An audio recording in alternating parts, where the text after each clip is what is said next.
Mumbai versus Delhi. সুতরাং বুঝতে পারছেন এটা কিন্তু আইপিএল 2025 সালের কোয়ার্টার ফাইনাল।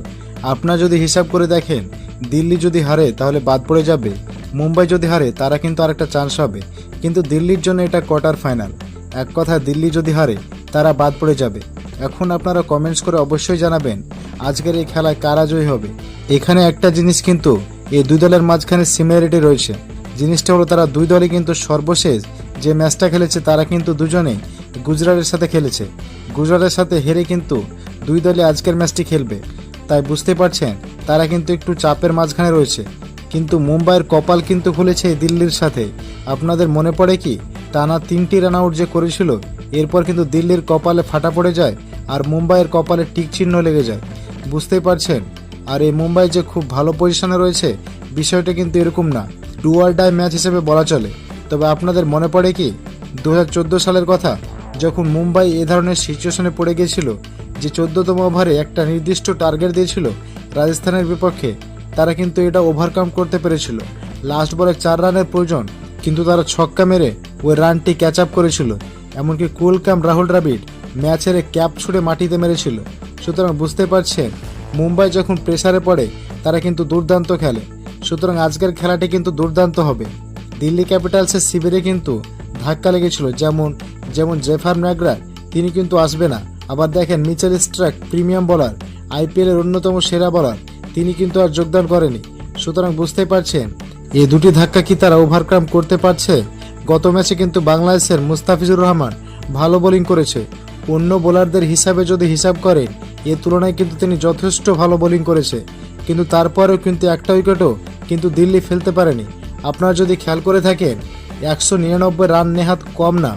এই খেলা কিন্তু গুজরাট হেসে খেলে জয়লাভ করেছে। এখানে কি বোলারদের একটা গাফিলতি রয়েছে বা বোলারদের উইকেট টেকিং অ্যাবিলিটি নাই বললেই চলে। আপনারা যদি যখন দিল্লি একদম গ্রুপ স্টেজে প্রথম সারিতে দল ছিল, যখন 4টা ম্যাচ খেলে 4টা ম্যাচে জয়লাভ করেছিল, কোনো ম্যাচ হারেনি, ওই সময়কার যদি আপনাদের কথা বলি, প্রথম 5 ম্যাচে ভ্রুপেশ নিগম এবং কুলদীপ যাদব 17টি উইকেট নিয়েছে। পরের 5 ম্যাচে এই জুটি নিয়েছে 5টি উইকেট। স্ট্রাইকের কথায় যদি আসেন, মিচেল স্টার্ক প্রথম 3 ম্যাচে উইকেট নিয়েছেন 9 উইকেট, পরবর্তী 6 বা 7 ম্যাচে নিয়েছে 3 উইকেট। এ সকল কারণে কিন্তু দিল্লির উইকেট না নেওয়ার কারণে কিন্তু দিল্লির পরবর্তী ম্যাচ জয়লাভ করতে পারছে না। এখন কেএল রাহুল কিন্তু গত ম্যাচে দুর্দান্ত খেলেছে, 112 রান খেলেছেন, 60 অথবা 65 প্লাস বলে হয়তো এই রানটা করেছেন। কিন্তু আইপিএল এর বর্তমান স্ট্যান্ড অনুযায়ী এটি কিন্তু একটি স্লো ইনিংস। কেন বলছি, যেখানে সূর্যবংশী 35 বলে সেঞ্চুরি করে, অন্যান্য প্লেয়াররা 40 বলে সেঞ্চুরি করে, 42 বলে সেঞ্চুরি করে, আন্ডার 50 বলে সেঞ্চুরি করে, সেখানে 65 বলে যদি কোনো প্লেয়ার খেলে তাহলে কিন্তু তার রান করতে হবে মিনিমাম 140 অথবা 150 রান। কারণ কি, আপনি উইকেট হারিয়েছেন মাত্র 3টা উইকেট হারিয়ে 199 রান। আপনার যদি 7টা কিংবা 8টা উইকেট পড়ে যেত তখন 199 রান অ্যাকসেপ্টেবল ছিল, কিন্তু আপনার উইকেট পড়েছে মাত্র 3টি। সুতরাং এটা কোনোভাবে গ্রহণযোগ্য না। কেএল রাহুলের ইনিংসটা অবশ্যই স্লো ছিল। আপনি দেখেন গুজরাট কিন্তু একদম হেসে খেলে, কোনো ঘাম না ঝরিয়েই যেভাবে সাই সুদর্শন খেলে গেছে, একটা সেঞ্চুরি করেছে। যেভাবে দেখেন আপনি শুভমানকে খেলেছে, কোনো এফোর্ট দেয় নাই, মারার বল মেরেছে এবং বেশিরভাগ সিঙ্গেল নিয়ে গেছে, কোনো বাড়তি ঝামেলায় নাই। এখন যদি মুম্বাইয়ের দিকে দেখেন, মুম্বাই শিবিরেও কিন্তু ধাক্কা আসবে। উইল জ্যাক্স চলে যাবে, রিয়ান রিকেলটন চলে যাবে, আরেকজন পেস বোলার আছেন তিনিও চলে যাবেন। তবে আমার মনে হচ্ছে তেমন কোনো সমস্যা হবে না, কারণ কি উইল জ্যাক্সের জায়গায় আসবে জনি ব্যারিস্টো, রিয়ান রিকেলটনের জায়গায় একজন ফরেন ক্যাটাগরির ব্যাটসম্যান, আরেকজন পেসার রয়েছে করবিন বোস, তার জায়গায় চলে আসবে মিচেল স্যান্টনার। সুতরাং বুঝতে পারছেন ওই ধরনের কোনো সমস্যা হবে না। সমস্যা কিন্তু গ্রুপ স্টেজ আসবে না, সমস্যা যখন হবে যখন মুম্বাই ইন্ডিয়ান্স প্লে অফসে যেতে পারবে। যদি মুম্বাই ইন্ডিয়ান্স প্লে অফসে যায় তখনই কিন্তু তাদের দেখা মিলবে। দিল্লির কিন্তু ব্যাটিং একটু সমস্যা রয়ে গেছে। আপনার যদি ওপেনিং খেয়াল করে থাকেন, গত ম্যাচে ফাফ ডু প্লেসিস 10 বলে 9 মতো রান করতে পেরেছেন। এটা কিন্তু খুবই দলের জন্য হ্যাম্পারজনক। এই কারণে কিন্তু দিল্লির ইনিংসটা একটু স্লো হয়ে যায়। আপনার যদি খেয়াল করে থাকেন, প্রথম পাওয়ার প্লেতে 5 ওভারে তাদের রান ছিল 25-এর আশপাশে। এটার কারণে কিন্তু রানটা 200 রান পৌঁছাতে পারেনি। এটা কিন্তু ইফেক্ট ফ্লাই। তো আমি আজকে বলবো সাদিকুল্লাহ আতালকে খেলাতে। যদি তাকে 3 নম্বরে খেলানো হয়, তিনি কিন্তু দলের হয়ে মানে আফগানিস্তানের হয়ে কিন্তু 3 নম্বরে ব্যাটিং করে বা 4 নম্বরে সর্বোচ্চ ব্যাটিং করে থাকেন।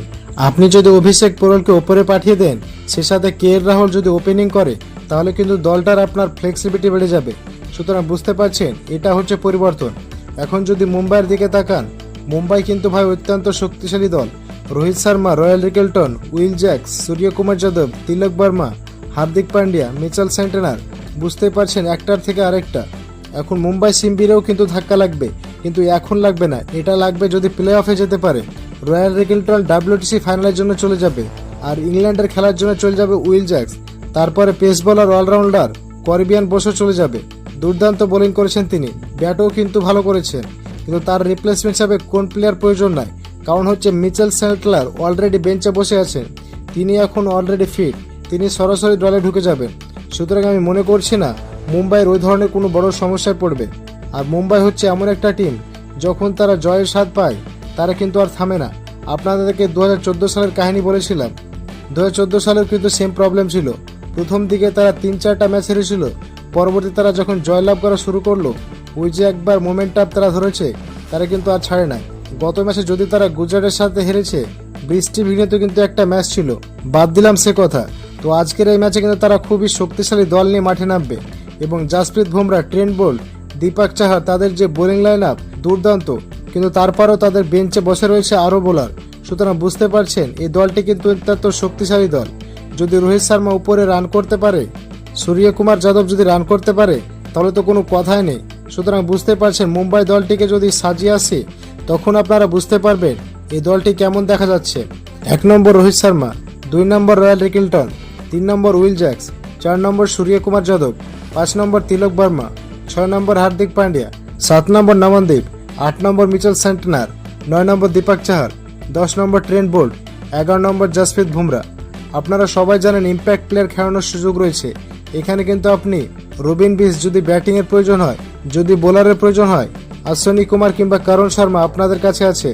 সুতরাং বুঝতে পারছেন দলটা কিন্তু IPL-এর অন্যতম শক্তিশালী দল। যদি মুম্বাই প্লে অফে যেতে পারে, আমার মনে হচ্ছে তারা এবার কাপ নিয়ে যেতে পারে। মনে হচ্ছে পাঞ্জাবের স্বপ্ন ভেঙে দিতে পারে, এমনকি RCBর স্বপ্ন ভেঙে দিতে পারে, কারণ তারা এমন একটি দল, তাদের সামনে 6টা টাইটেল জেতার স্বপ্ন কিন্তু এবার বিরাজমান রয়েছে। চেন্নাই কিন্তু অলরেডি আউট হয়ে গেছে। চেন্নাই আর মুম্বাই হচ্ছে IPL-এর সবচাইতে ধারাবাহিক দল, যারা কাপ নিতে অভ্যস্ত। ডুয়ার ডাই ম্যাচে আজকে বাঁচা মারার জন্য দিল্লি মাঠে নামবে। এখন দিল্লি যদি একটু পরিবর্তন করে ফাফ ডু প্লেসিসকে বসিয়ে দিয়ে আতালকে দলে ঢুকায়, তাহলে কিন্তু একটু বেটার লাগে আমার কাছে। ফাফ ডু প্লেসিস কিন্তু খারাপ না, কিন্তু ফাফ ডু প্লেসিস পারফরমেন্স দিতে পারছেন না। দেখা যাক আমার হিসাবে দলটা কীরকম দেখা যায়। আমি একটু সাজিয়ে দিচ্ছি। 1 নম্বর KL রাহুল, 2 নম্বর অভিষেক পটেল, 3 নম্বর সাদিকুল্লাহ আতাল, 4 নম্বর অক্ষর প্যাটেল, 5 নম্বর ট্রিস্টান স্ট্রাপস, 6 নম্বর আশুতোষ শর্মা, 7 নম্বর সমর রেজভি, 8 নম্বর ভিপ্রাস নিগম, 9 নম্বর কুলদীপ যাদব, 10 নম্বর মুস্তাফিজুর রহমান, 11 নম্বর দুষ্মন্ত চামিরা। এখানে কিন্তু ইম্প্যাক্ট প্লেয়ার হিসাবে আপনি করুণ নায়ককে ঢুকাতে পারেন, বোলিংয়ে প্রয়োজন হলে মুকেশ কুমারকে ঢুকাতে পারছেন, এমনকি মোহিত শর্মাও রয়েছে।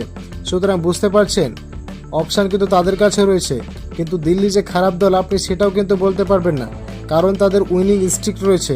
তারা যদি একবার আজকে জয়লাভ করতে পারে, তাদের কিন্তু মোরালটা অনেক বড় হয়ে যাবে। তখন কিন্তু তারা টুর্নামেন্টের যে কোনো দলের জন্য আসনীয় সংকেত হতে পারে। তো বন্ধুরা, আজকে আমি চলে যাব মুম্বাই দলের সাথে, কারণ মুম্বাই আমার প্রিয় দল, এবং মুম্বাই এমন কিছু প্লেয়ার রয়েছে তারা যে কোনো সময় খেলা চেঞ্জ করে দিতে পারে।